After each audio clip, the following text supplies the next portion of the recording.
how long does it take plastic to decompose? Hmm. Is this something that you? Uh, yeah, a good long time. I think it depends a little bit on the kind. Like some of them, will break down in a couple of years, but often even if they break down, they turn into microplastics, which are very, very tiny little itty bitty plastics. And those can remain, in the water system and, getting eaten by fish or actually getting embedded like in the fossil record. There's like a geology term for like plastic residue in the geological layer, which is plastiglomerates.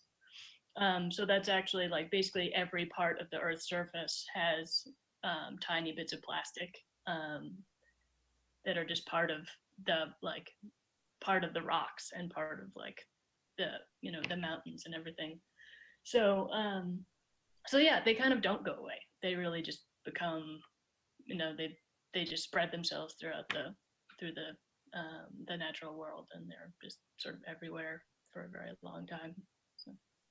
So speaking of tiny bits of plastic spread out everywhere, you were describing some of the inventory uh, in your waste shed when we were talking before this interview. What are some of the examples of products that you have in your reuse center, and that people come for? What are they looking for? What are they getting? Yeah. So it's all kinds of stuff. Probably our most popular items are just sort of standard art supplies like, paper and paint and, printing materials and sculpture stuff like plaster for casting, or clay tools or Sculpey.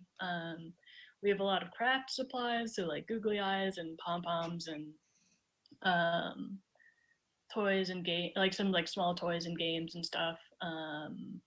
But yeah, all manner of things. Lots of fabric and sewing. I've sort of picked a random selection of stuff that I have at my house that I got from the store. So like stuff like yarn. So we have like some pretty great yarn, but like glue, um, pencils. Um, we have a whole sort of container section. So you'll get like pencil cases or like boxes to put stuff in. Lots of containers and jars and um, things like candles. We have sort of some hardware stuff, so like light bulbs and washers and wire. Um, Materials like we've got big bins full of corks and like bubble wrap and packing materials, so for people can mail stuff or pack things up. Um, we have envelopes and greeting cards. Yeah, sort of like sewing stuff. Like we've got zippers for if you're sewing things. Yeah, so it's a huge range of things that we take. I got this loom, this little like hand loom here. Came from the store also. So it's lots of tools for making stuff. We'll have old magazines. Oh, this is a magazine that I found at the store that's from the 20s. It's telling you about things you can do with ribbon, and it has just lots of pictures of stuff you can do with ribbon. Well, Uh, on behalf of the viewers at home who may be interested, what uh, are some things you can do with ribbon? let's see. Most of their ideas were very silly. Oh, there's some very smart hats, particularly smart millinery models. Ah, yes. And Yeah, millinery is naming hats. It's a word that relates to a hat, like a yeah, milliner, someone who makes a yeah. hat. Yeah. If you're styling your own hat, um, practical bags may be picturesque. Um, so yeah, lots of fancy lady things basically. And how do all these things get from out there in the world into your corner of the waste shed? How do they wind up where you are?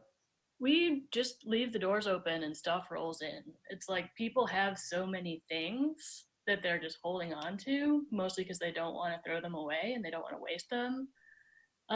So people will turn up with like 40 years worth of National Geographic magazines and just be like, here you go. And we're like, okay, we will get them to people who will do something with them. But yeah, people just have a lot of stuff, and it's like often kind of a burden to them, and they don't really, know what to do with it, but they don't want to waste it. And I think people naturally don't like wasting things, and they've sort of been told that they should, because that's how we do things in our society is we buy stuff and then we throw it out.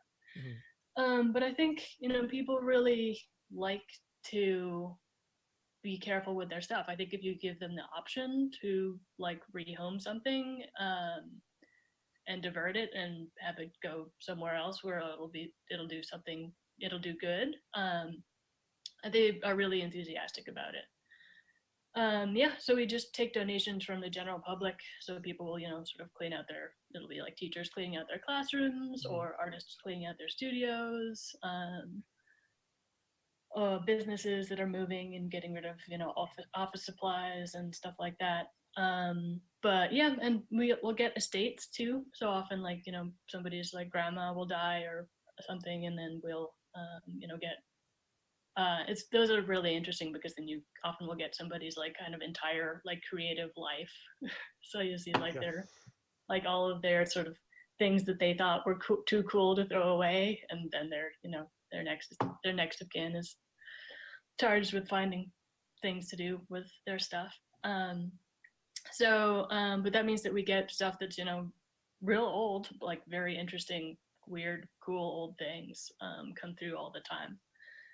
And I've been doing this for, collectively between one thing and another, like getting on for 10 years now. Well, yeah, it's a while. Maybe like 8.5. But yeah, I see something that I've never seen before almost every day, just because there's so many different, the things that I like can't identify even. It's really interesting just because there's so many different kinds of tools and different kinds of like crafts that people do that like maybe people don't do anymore. And then so it's always kind of a cool learning experience just to sort of see what people have. It's almost like you can create a narrative from objects. You learn about people's lives through the things that just kind of roll in. Oh, for sure. Yeah, it could be really interesting. Definitely, people who are like have their whole, like somebody's entire like doll making business that you get donated, and you're like, whoa, that was somebody's whole career was like making miniature doll stuff.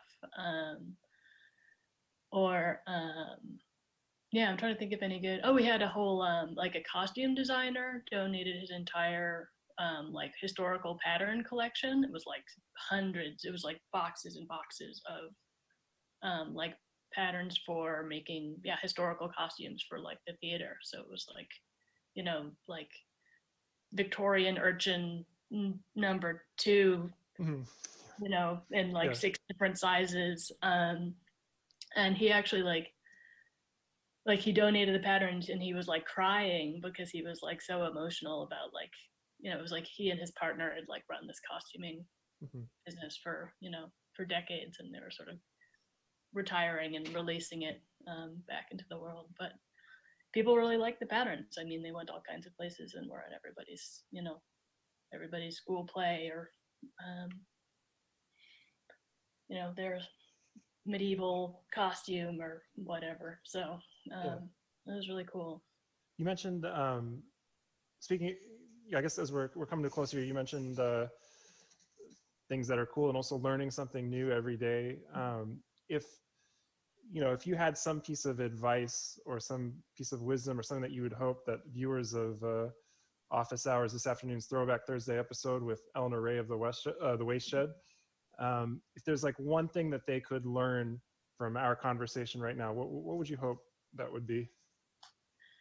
I think that if you get interested in like weird old stuff, like just things in the world, like if you find those things interesting, like that's something that like no one can take away from you. Like you will always have that as a resource. You'll be like walking down the street and find some weird thing, and you'll be like, what is this weird thing? It's so cool.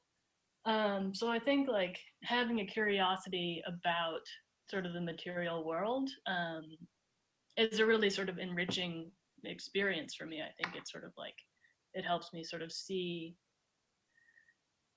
sort of just see all this interest in just the world around me, and like also learn about, you know, people and the things that they value and the things that they make, and like what they hold on to and what they throw out. And those things are